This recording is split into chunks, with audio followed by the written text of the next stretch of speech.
Hi, everyone. This is Denise Collazo. I am the author of Thriving in the Fight, a survival manual for Latinas on the front lines of change. And today I have the opportunity to speak with Johana Bencomo.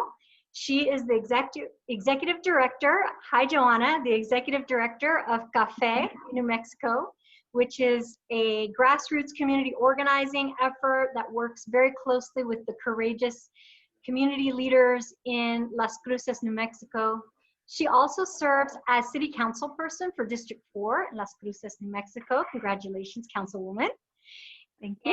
And she serves as part of the Thriving in the Fight Advisory Board for as part of our group of co-conspirators. And so, Johana, I wanted to start by inviting you to share with us, what your experience has been like living in. You spend your everyday life living and working on the border between the United States and Mexico. Tell us a little bit about what that's like.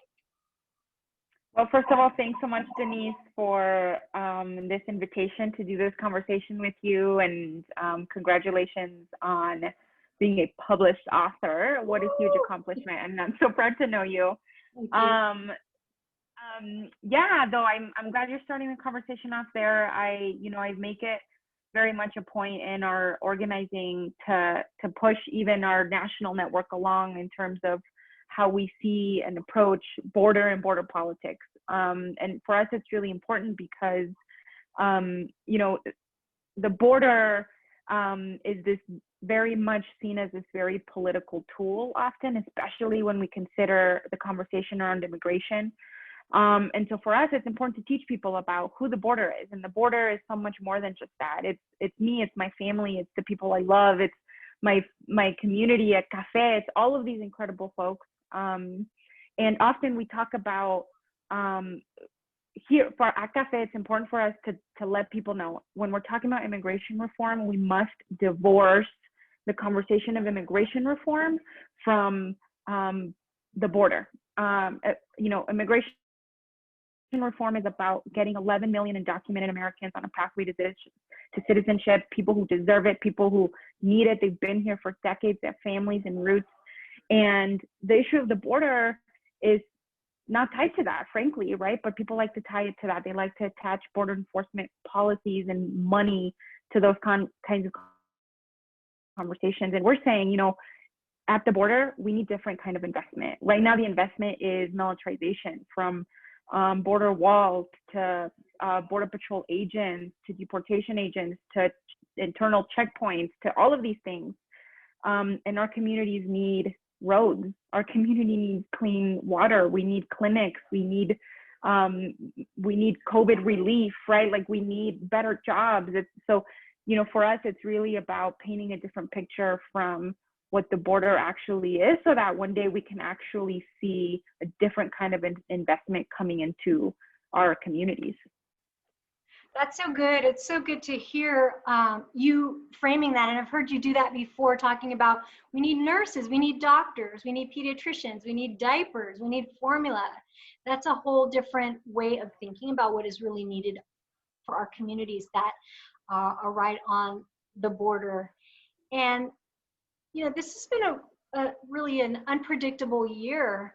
And one thing I know is that, if we miss the opportunity, if we miss this COVID opportunity to change from the person we were before COVID to the person we were coming out of COVID, we miss an opportunity. So I'm curious, if you were to think about, for you, Johana, how is the Johana Bencomo post-COVID different than Johana who was the Johana before COVID hit?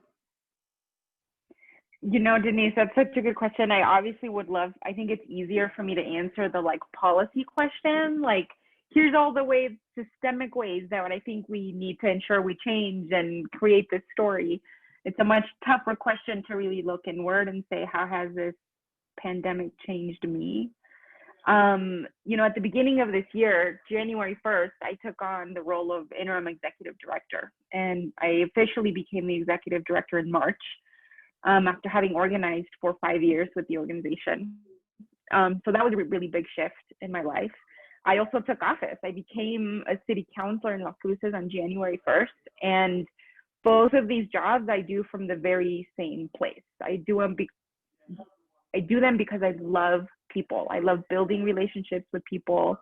I love getting energy from other people, feeling empowered and empowering other people. And I feel like in many ways, COVID has taken that, right? Has taken that from me. And I had 2 months that were really feeling really good, this new job, these 2 new roles. And then as of March, I had to do them from here, this little corner in my house, Right. which I shouldn't complain because I have that privilege. I get to do my job from my office, from Zoom. But it's definitely, I think, taken a toll on me. I'm very much an extrovert. I absolutely get my energy from being with other people. And, I miss interaction. I worry about, so maybe it's not always a good thing the way I've changed. I feel like my anxiety sometimes is more present, right? But I really genuinely miss connection, and I miss shaking new people's hands, and very little things that I'm excited to get back to. But I definitely feel like what this has allowed me to do is honestly to trust my gut more. I feel a lot more confident in being bolder and maybe taking bolder decisions, because what other choice do we have, right? And so perhaps that meets the high anxiety though. And so but I'm not backing away from it. I really think that, even though I miss all of these other things, as someone who is in a decision-making position, 2 very big positions, I get to stand up for a lot of people. I get to really represent a lot of people that might not otherwise be represented. So I feel like I get to step in with perhaps a righteous anger into that leadership, and really lead out of that place. So I hope that I take this like ganas and courage and coraje, beyond the pandemic. One of the things that I really love about you, Johana, is that I feel like you are one of the 3 keys of thriving in the fight is to live into the fullest sense of you. And I feel like you've been a role model of someone who really is living into the full possibility of who you are and who you can be. And so you're so inspiring in your leadership, and it's really a pleasure to be in kind of a co-conspirator with you. I'm curious, as this is Hispanic History Month, and I'm curious what advice, if you had a couple pieces of advice for Latinas that they should do during Hispanic History Month or Latino Heritage Month, however you like to call it, what might be your advice to Latinas? What do they need to do over the next few months? What are the things that are most important for them to be doing? Yes, such a good question. So yes, my fellow Latinx, Latinas, I think it's particularly important that perhaps Latino Heritage Month is right before the election, because I really hope that Latinas out there put on their pilas and, number one, get registered to vote, make their voting plan, but don't just stop there, right? Make this a family affair. Make sure your mom, your dad, your siblings, your tios, your tias, your primos, your neighbors, everyone joins you. There is so much at stake this year, every election, but this election particularly, and there's so much at stake for our families. And so Latinas, it is up to you to put that fire under people's behinds and make sure that they get to the polling places, and do it safely and do it early, and do that.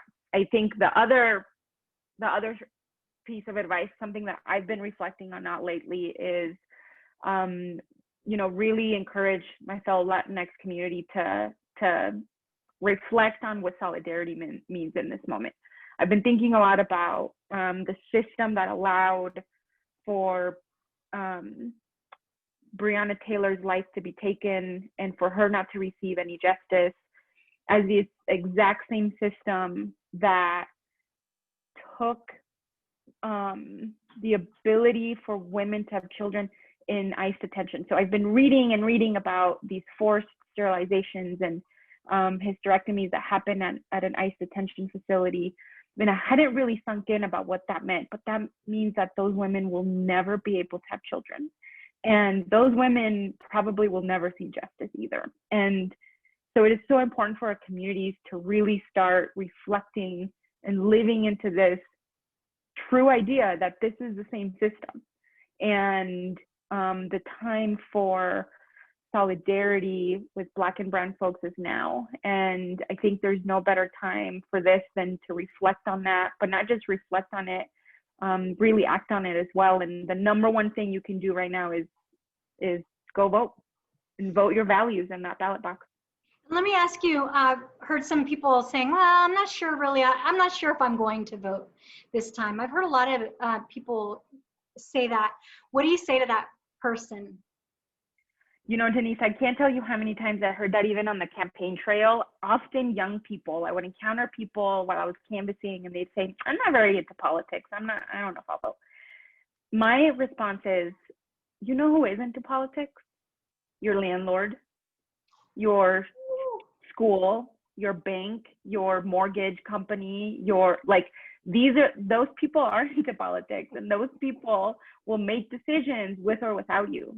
So it's, you know, I think it's an important reminder for people that decisions are being made about our lives every single day.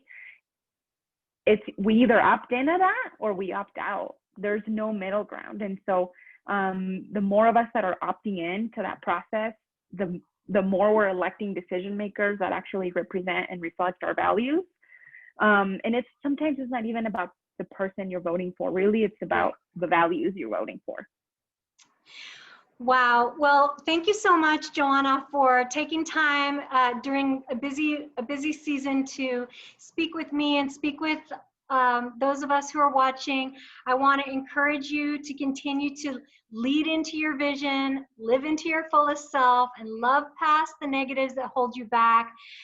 You are a picture of what it looks like to thrive in the fight. And we know, right? I feel the same way. Sometimes it's just about surviving, but we need to thrive. We need 100% of your brilliance and your creativity, and that of all of us, in order for us to go up against the forces that are coming after our families. So I just want to thank you.